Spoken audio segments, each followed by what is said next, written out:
Welcome back to Color Class. I'm Sarah, and in today's video, we are going to be looking at 5 tips to tell if the color is too light for you.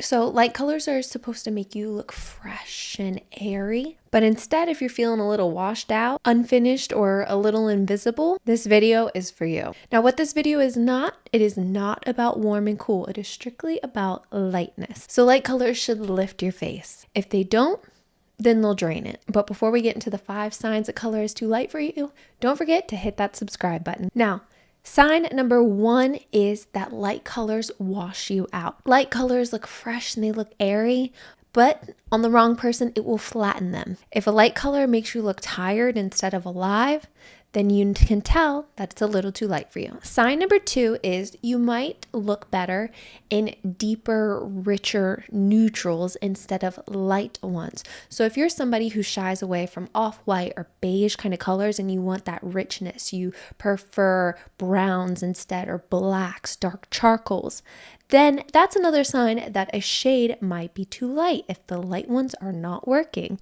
And I think this is the clearest sign of them all. So if your best neutrals lie on the deeper side of the spectrum, then you're going to want to stick to more grounded colors for you. Sign number 3, your features lose definition in lighter shades. Light colors are going to reduce contrast, except for like a very crisp, bright white.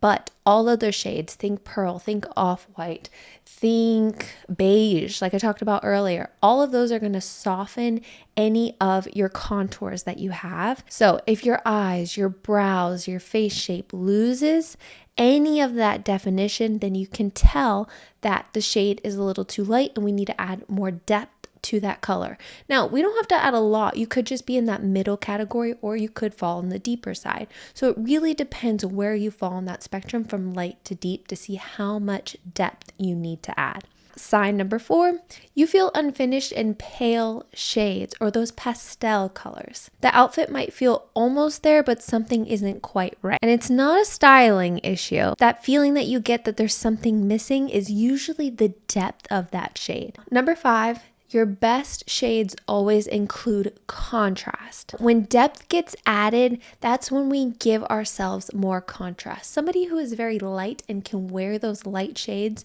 do not have a lot of contrast going on. Think about that black and white photo. If we were going to take a black and white photo of me, there would be some medium to dark shades, but I don't have a ton of high contrast. Everything would fall pretty gray on me. But if we were going to take a black and white photo of somebody who's very high contrast, you would see those very dark black points and you would see those very light white points. So if some of that contrast feels off, then that could mean that you don't have enough depth either to your clothing outfit and the shade could be a little too light. When depth enters the picture and you come back, you come more alive, that's when you know you needed a little bit more depth in your clothing choices. So to tie it all together, if light colors were right for you, you wouldn't need to fight for contrast. You wouldn't need heavy makeup, glasses, accessories. You wouldn't feel unfinished at all. The color would do all the work for you. So if any of this sounded like you, it doesn't mean you can't wear a light color. It means you need more weight instead of lightness. So go and check out some of the videos that we have on adding contrast or tips to do that, whether it's glasses, a headband, jewelry can be used to add a lot more contrast to an outfit. And that's exactly what could be missing. Those lighter shades just don't have the richness that you need. Now, down in the comments below, let me know which sign is the most important. I'm thinking number 2, but I want to hear what you think. Before I go, don't forget, head on over to Patreon. We'd love to chat with you. Also, subscribe here on YouTube. We're also busy building our Instagram channel and would love to have you there as well. Lastly, I'm Sarah. This has been another Color Class, and I'll see you in our next video.